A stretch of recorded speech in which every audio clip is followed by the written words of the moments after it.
महाराष्ट्रातील भाविकांचे श्रद्धास्थान असलेल्या गणपतीपुळे येथे आज अंगारकी चतुर्थीचा यात्रोत्सव साजरा होत आहे। नवीन वर्षातील पहिला अंगारकी योग जुळून आल्याने राज्यभरातून हजारो भाविक गणपतीपुळ्यात दाखल झाले आहेत। देवस्थान समितीने यात्रोत्सवासाठी चोख नियोजन केले असून पहाटे 3:30 वाजता स्वयंभू श्री गणपती मंदिर दर्शनासाठी खुले करण्यात आले आहे। मुख्य पुजाऱ्यांच्या हस्ते पूजा अर्चा, मंत्रपुष्प व आरती झाल्यानंतर भाविकांना दर्शनासाठी प्रवेश दिला जात आहे। भाविकांच्या सोयीसाठी मंदिर व देवबाग परिसरात नियोजनबद्ध दर्शन रांगा उभारण्यात आल्या आहेत।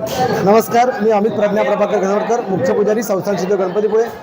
पौष महिन्याच्या अंगारिका शुभमुहूर्तावर आज नवीन वर्षाच्या सुरुवातीला आणि नाताळ सुट्ट्यांच्या पार्श्वभूमीवर लागू झालेल्या अंगारकीनिमित्त संस्थान श्री गणपतीपुळे श्री क्षेत्र गणपतीपुळे या ठिकाणी सुमारे 80,000 ते 1,00,000 भाविक आज दर्शनाचा लाभ घेणार आहेत। त्यांची व्यवस्था म्हणून संस्थान श्री गणपतीपुळे मार्फत योग्य ते व्यवस्थापन करण्यात आलं आहे। मग ती लाईन व्यवस्था असेल, पिण्याचं पाणी असेल किंवा स्वच्छतागृह असतील। त्याचबरोबर रत्नागिरी जिल्हा पोलीस अंतर्गत, जयगड पोलीस ठाणे अंतर्गत सर्व कडक बंदोबस्त ठेवण्यात आला आहे। येणारे भाविक आज बाप्पाचरणी नवीन वर्ष सुखसमृद्धीचं, आनंदाचं, भरभराटीचं, ऐश्वर्याचं जाऊ याकरता प्रार्थना करताना दिसतोय।